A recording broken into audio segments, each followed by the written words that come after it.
जय माता दी। शुभ वैशाख मास। वैशाख मास की बहुत सारी शुभकामनाएं और आप सभी लोग अच्छे होंगे, स्वस्थ होंगे और निरोगी होंगे। वैशाख मास का पूरा जो है लाभ आप सब उठा रहे होंगे।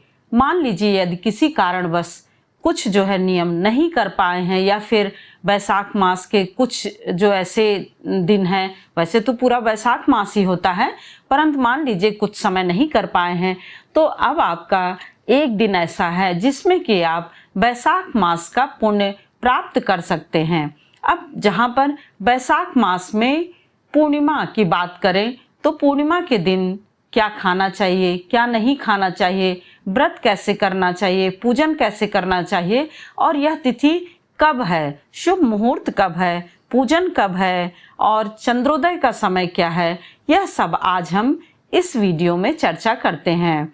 तो दोस्तों, प्रत्येक वर्ष वैशाख मास में यानी जो ये तिथि है पूर्णिमा की तिथि, यह बहुत ही महत्व और बहुत ही ज़्यादा विशेष जो है मानी गई है। यह पूर्णिमा तिथि वैशाख मास के शुक्ल पक्ष को जो है आपको पूर्णिमा तिथि यानी बृहस्पतिवार को है। इसी दिन को बुद्ध पूर्णिमा भी कहा जाता है। बुद्ध पूर्णिमा इसलिए कहा जाता है क्योंकि इसी दिन बुद्ध का संयोग से जन्म और मृत्यु दोनों ही हुई थी। ऐसा माना जाता है कि बुद्ध का जिस दिन जन्म हुआ था उसी दिन उनकी मृत्यु भी हुई थी।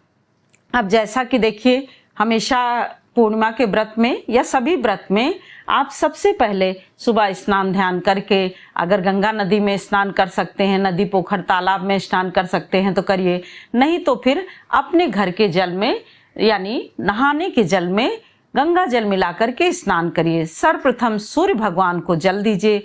विष्णु भगवान की पूजा करने से, दान करने से, स्नान करने से बहुत ही ज़्यादा विष्णु भगवान प्रसन्न होते हैं। विष्णु भगवान के साथ साथ माता लक्ष्मी भी प्रसन्न होती हैं यदि आप ये सब चीज़ें विष्णु भगवान और लक्ष्मी माता को समर्पित करते हैं।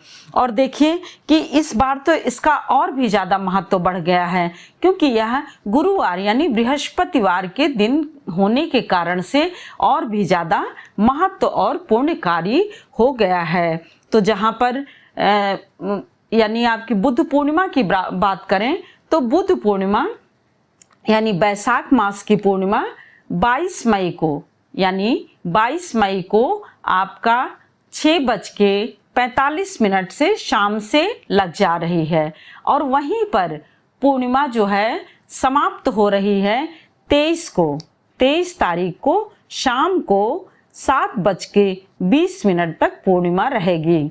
इस प्रकार से हमारे हिंदू धर्म में, सनातन धर्म में उदया तिथि का पूर्ण रूप से मत होता है।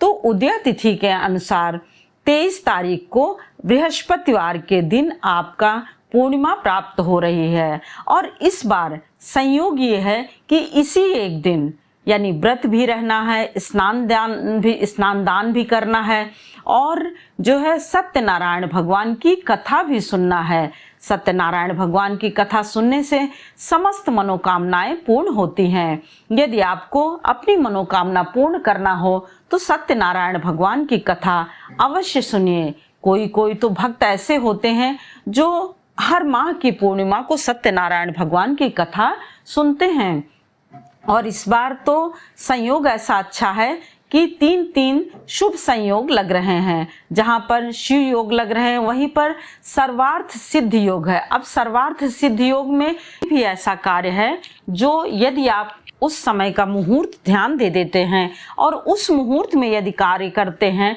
तो वह अवश्य पूरा होता है।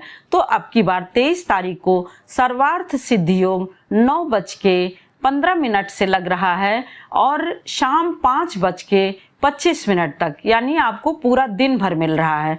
तो उस समय आप कोई भी स्नान ध्यान इन सब का आप कार्य कर सकते हैं।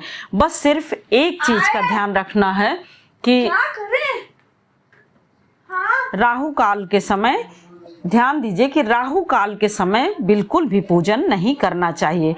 राहु काल का समय 1 बजे से लेकर के 3 बजे तक है, तो जो कि अशुभ मुहूर्त होता है, तो इसलिए राहु काल में बिल्कुल भी कोई शुभ कार्य नहीं किया जा सकता है। तो 9 बजे से शुरू है 5 बजे तक, तो आप ये ध्यान दीजिए कि 9 बजे के बीच से लेकर के यानी 5 बजे तक करिए, परंतु बीच में 1 बजे से 3 बजे तक में कोई भी शुभ कार्य ना करिए। अब देखिए कि 23 तारीख को चंद्रोदय का समय 5 बजे शाम से लग जा रहा है, तो 5 बजे शाम से लेकर के आप रात्रि तक चंद्रमा का पूजन कर सकते हैं। चंद्रमा के पूजन में देखिए कि सभी चीज़ें जैसे करते हैं पूजा पाठ में, धूप दीप नैवेद्य, ये सब आप जो है भोग लगाने के लिए सफ़ेद वस्तुओं का प्रयोग अधिक से अधिक करना चाहिए और खीर का भोग लगाना चाहिए। इससे जो है चंद्र देवता के साथ साथ लक्ष्मी माता भी बहुत प्रसन्न होती हैं। इस दिन पूर्णिमा के दिन दीपदान अवश्य करना चाहिए। गंगा जी में, मंदिर में, पीपल में, तुलसी में, इन सब में दीपदान का बहुत ही महत्व होता है। और अब यह आखिरी दिन होगा वैशाख मास का, तो आप देखिए कि कहा जाता है कि सत्यनारायण भगवान की कथा भी सुनिए, पूर्णिमा भी है इस दिन। तो इस दिन वैशाख मास में आप मटके से भरा जल अवश्य दान करें। इससे जहाँ पर आप दान करेंगे आपको सदैव आशीष मिलता रहता है, तो आपको दुआएं लगती रहती हैं। ऋतु फल अवश्य दान करिए। और जैसा कि अभी हमने बताया कि पीपल, तुलसी, शिव मंदिर सभी जगह, तो आप जो है दूध भी चढ़ाइए, जल भी चढ़ाइए, यानी मीठा जल चढ़ाइए, मिश्रित जो है मिश्री डाल के। यह सब करने से बहुत ही ज़्यादा पुण्य प्राप्त होता है। और शिव मंदिर में जाकर के शिव परिवार का पूजन मंदिर में अवश्य करना चाहिए, क्योंकि ये जो तिथियां होती हैं, अमावस्या, पूर्णिमा, इन सब तिथियों में बहुत ही ज़्यादा पुण्यकारी होता है। मंदिर में, घर में, कहीं भी पूजन करना बहुत ही ज़्यादा लाभकारी और पुण्यदायी होता है। इस प्रकार से मान लीजिए आपने वैशाख मास में नहीं किया है, तो यह पूर्णिमा के दिन करके अपने को सफल बना सकते हैं, अपने दान पुण्य को अधिक से अधिक यानी पुण्यदायी बना सकते हैं। अब देखिए कि अभिजीत मुहूर्त जो होता है वह सबसे श्रेष्ठ और सबसे उत्तम होता है। अभिजीत मुहूर्त में ही श्री रामचंद्र ने पूजा की थी, यानी रामेश्वरम में जब शिव जी की स्थापना करनी थी तो अभिजीत मुहूर्त में ही उन्होंने की थी। और इसलिए आप यदि कथा सुनते हैं तो अभिजीत मुहूर्त से शुरू करिए, यानी 11:45 से लेकर के 12:55 तक रहेगा।